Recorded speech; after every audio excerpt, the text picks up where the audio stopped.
Hi, welcome back to Ravenheart 2025. I'm joined here by the director of the short film Hope, Ahmed Zayani.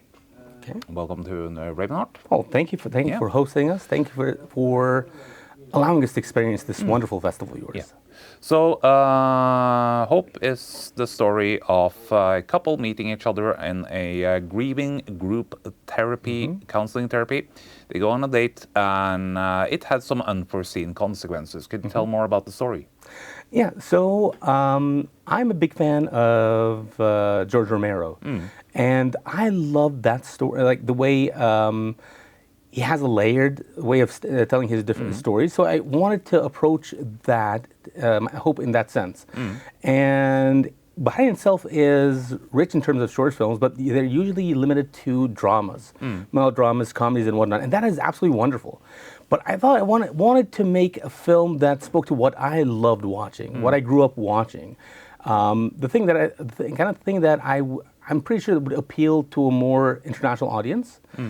So that's where Hope came from. It's not, to me, it's a movie that I want any person, regardless if it's from Bahrain or anywhere else, to put up and have a good time watching. Yeah.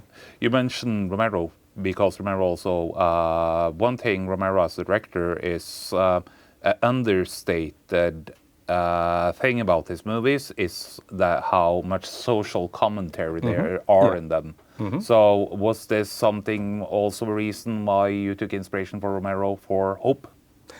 Well, I mean, not to go into any spoilers in the movie, but I just wanted to have that layered sense in what lies beneath, in a way, like people and their reasoning for doing certain things, the consequences that come from that, how people are able to justify the means because of the end, and that's where it kind of comes from. Yeah. The interesting thing about this film, it's a part of a growing wave of genre cinema coming out from the Middle East because both you and the movie is from Bahrain.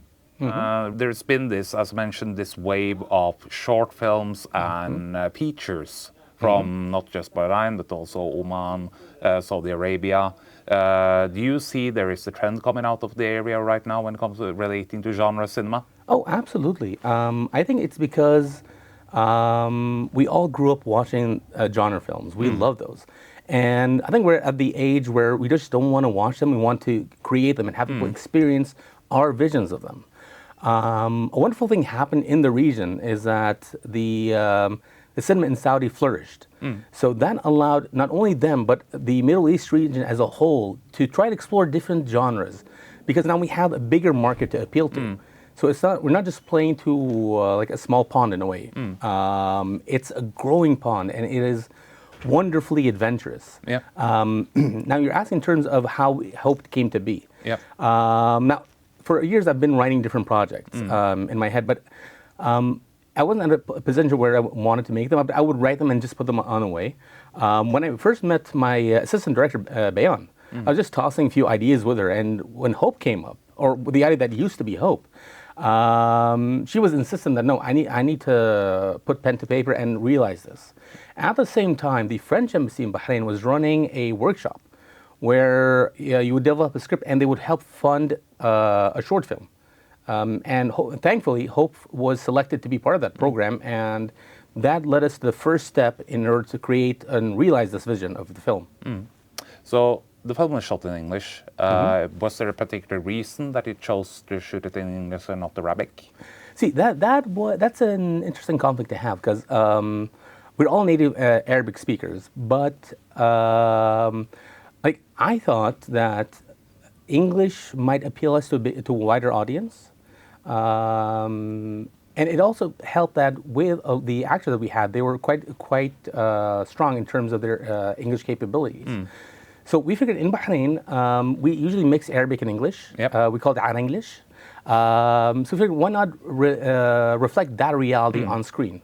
So that's why they seem to toss and turn between the two languages, because that's the reality of how we speak there. Yeah, which is always interesting because one thing genre cinema is very underrated is in telling about cultures. I remember going back in cinemas like 10 years ago and watching Bulgin and Troll Hunter. Yeah. And it's remarkable, like in a small country like Bahrain, that you'd be able to see these films from Norway, from this other part of the world, a wonderful part of the world that is. And I hope the other way is reciprocated. It's all a matter of trying to find a good balance of staying true to your identity, to your culture, and having it have more of an acceptance for an international audience. And I'm sure we will get there. It's just not a matter of how; it's a matter of when. How has the film been received on the festival circuit? Honestly, I'm very happy with the way it's coming out.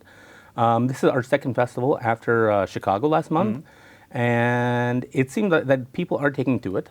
I do think that for them it is different enough that it's from a part of the world where a lot of people might not have seen films from there, but it is familiar that it's not so audacious that it would not pull them in. So I think we struck a nice balance in that sense. Yeah. So if we want to learn more about Hope and your work, where can the audience go on the net? I think the easiest way to do is just to follow me on social. Yep. It's the Ahmed Zayani on Instagram, Facebook, all the social media channels. Thank you. Thank you. Yeah. And best of luck with the movie. Oh, Waiting short. Thank you. Yeah. Thank you, sir.